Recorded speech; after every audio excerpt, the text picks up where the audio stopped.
I call this Percy's potlatch. In the old days it was taught by some of the elders that while you were young and strong you helped those that can't help themselves. After every fishing season there were a few days when Indian food fish was run through the cannery. You would split the finished product with the cannery. Percy, my dad, usually had enough sockeye to get 60 cases of canned fish. The cannery, BC Packers, kept 30 cases and Dad took 30. He would then take 25 cases and go for about 2 weeks while we had to pack up and go home. Up the line it was called. Home was the villages along the Skeena River from Prince Rupert to Terrace in Hazelton, BC. Now he caught heck from Mom because she said that he was out chasing around. She wouldn't say whoring around. This happened most years that I could remember. Dad always said, "Don't worry about this, only private time in my life. I'll do what I want with it." It was years later we found out what he was doing. Dad was in Terrace visiting my sister when he got a call from the phone. "Percy, this is the band office in Kispiox. We'd like for you to go to the mortuary, pick up a casket and bring it up for us." Naturally, Dad, having the kind of temperament that was one of a kind, said, "Don't you buggers have any trucks? Do I have to do everything? Can't I have a day to visit a daughter in peace without being bothered? How the hell do you find me anyway?" The band manager, a long-suffering lady, patiently said, "Percy, we'll pay you well to do this for us. We know it will get done if you say you will do it." Dad grouched a little more and finally said, "Okay, then I guess I'll do it. Is it ready to go? I don't want to hang around a mortuary too long. They might think I'm dead and throw me into a box." So he drove over to the mortuary and picked up the casket. "Is this it?" he asked of the mortician. "Hell, I could have hammered together a better box than that in an hour."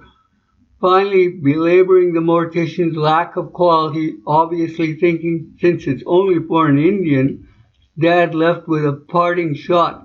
"And if it's so short, you might fit in it. You're bald-headed, yep.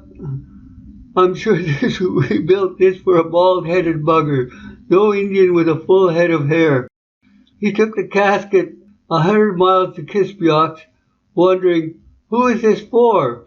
He hadn't heard of anyone dying. When he finally got there, he drove to the church and waited. Billy came over and said, "Percy, you gotta take it to the hall." Well, this opened the door for a new round of Percy logic. Don't you people know where to lie when you die?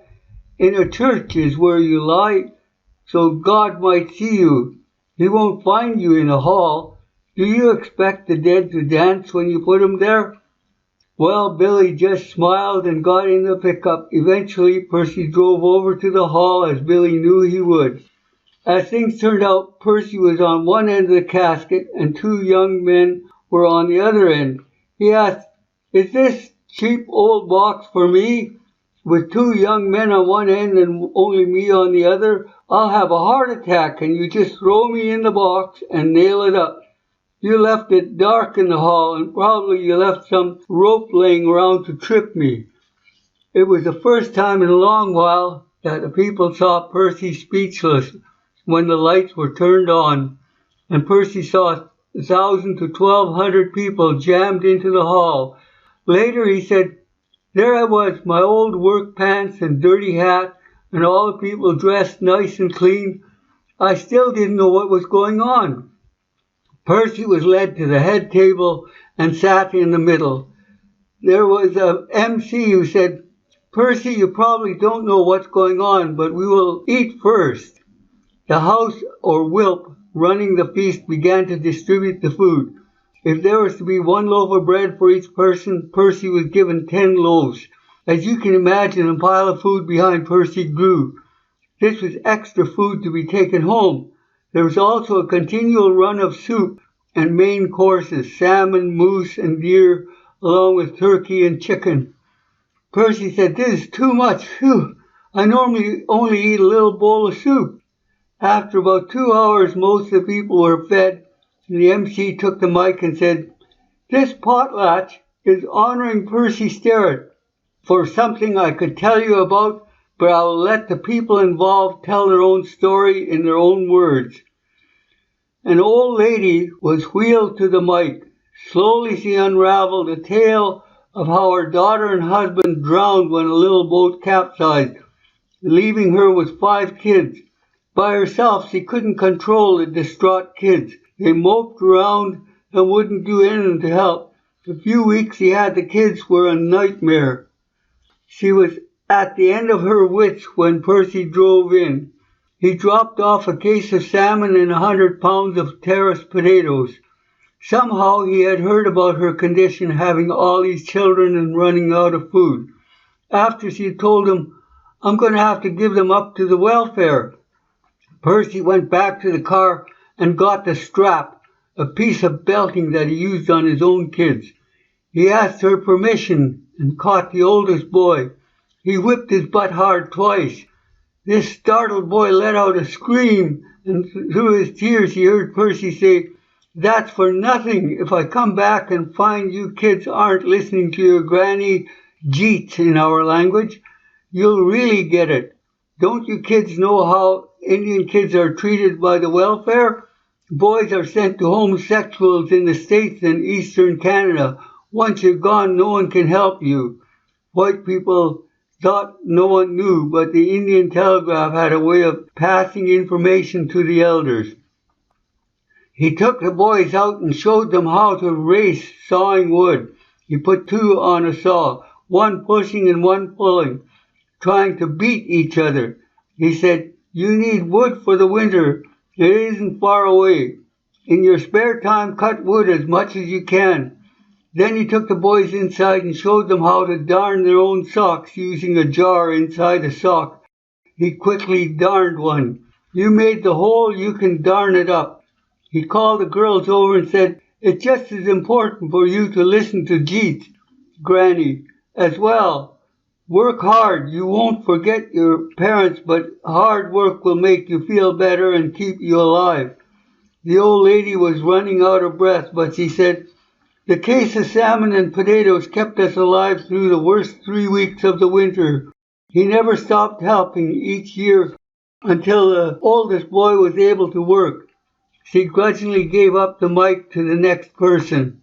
A young man took the mic and said, "Our parents had split up. With the 6 of us kids left with our mother, she went to Prince Rupert to find work, met with foul play and never came back. We didn't want to be split up, so we stayed in the house. It was tough going, but Percy dropped off a case of salmon and 100 pounds of potatoes. After hearing our story and seeing our courage, he went to the neighbors and asked each to drop in on us on different days. The women banded together and took turns checking up on us. They would bring bread and soup and some clothes. We were well taken care of. He came every year until I was old enough to work. I told him that we would be okay. Now he came an extra year anyway and then went to someone else." It seemed that Percy kept a running trap line of about 25 needy families that he took care of each fall. As some became self-sufficient, he moved on to others. It took him about 2 weeks to complete his circuit. Others took the mic and related their memory of his help. Finally, after about 4 hours, the MC took the mic and said they could go on all night, and there were others now in the home for the aged in Prince George that wanted to come, but they were too ill. I believe the people here have got the picture of why you are being honored here tonight, Percy. What do you have to say for yourself, Percy?" Percy almost moved to tears, got up and took the mic. He said, "When I was young, my dad and Uncle Robert taught me that when you're young and strong, you do what you can for others that can't do for themselves. That's all I was doing. I didn't need this. It was good enough that I knew what was done." "That's exactly it, Percy," the MC said. "You have upheld the highest traditions and qualities of the human beings. These people wanted the young people and children to know that there's still someone like you here. Now, this is not usually done, but everyone form a line on the right. The people formed a line, and as they walked past Percy, they each dropped an envelope off in front of him. He opened one. It had $500 in it. He opened another from a child, and it had 2 bits, which is 25 cents. Well, he just held his face in his hands. 2 ladies took up a position on either side of him, and each held a hand on his shoulder in quiet support. Apparently, after some of the old people had compared pasts, they found that Percy had helped and decided that he needed to be recognized in a special way.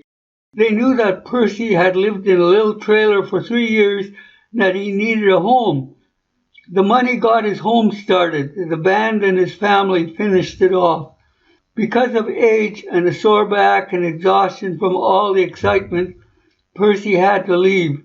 The entertainment went on to the wee hours of the morning before the potlatch broke up.